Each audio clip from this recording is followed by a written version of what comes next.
about the dynamic environment, the fact that, like the traffic officer who is relying on collection of bribes to feed his family, how do you make a choice?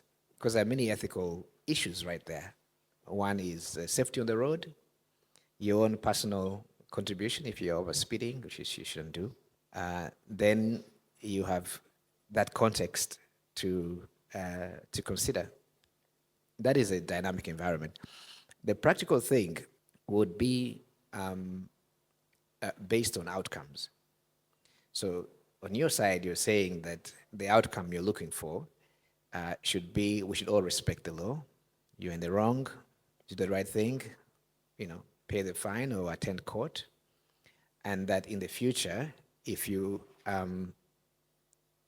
conglomerate all those actions, then you're building a stronger foundation, right?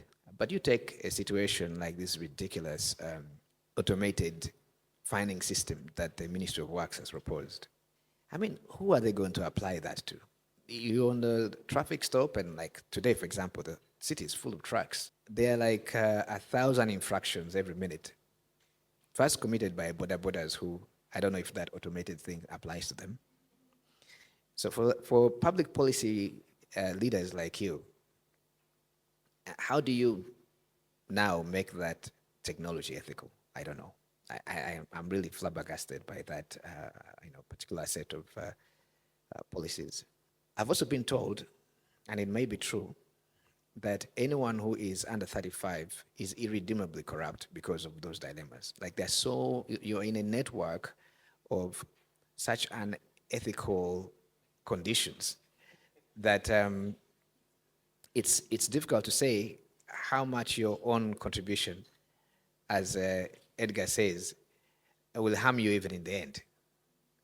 So how I respond to that dynamic environment is this.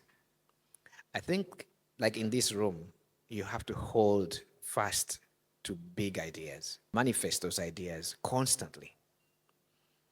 Even when you are limited by your scope of actions, I think it's important that you hold on to big ideas.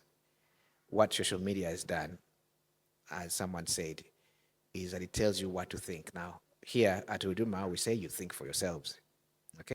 But you guys must manifest the big ideas and defend them vigorously and passionately, because you can get dejected, like this valedictorian here, and think that the dynamic environment is only survival.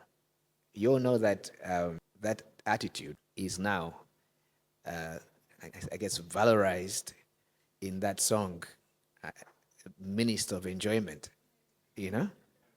When I go on TikTok, I just like, this idea,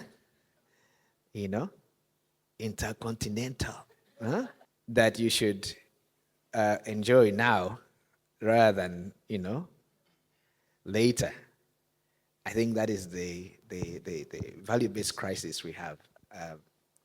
So to step out of that, ladies and gentlemen, I think is to hold on to bigger ideas.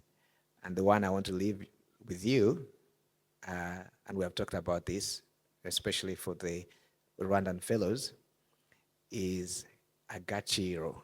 Agaciro, as you know, is self-manifested dignity.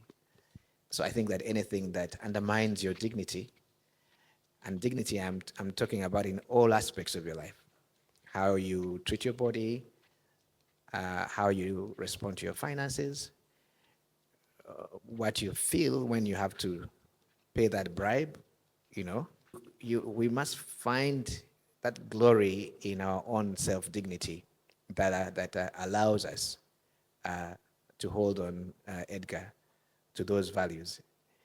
You may find that, deferring the bribe and retaining your dignity has a much more value to you as a person than all that Minister of Enjoyment stuff. Thank you.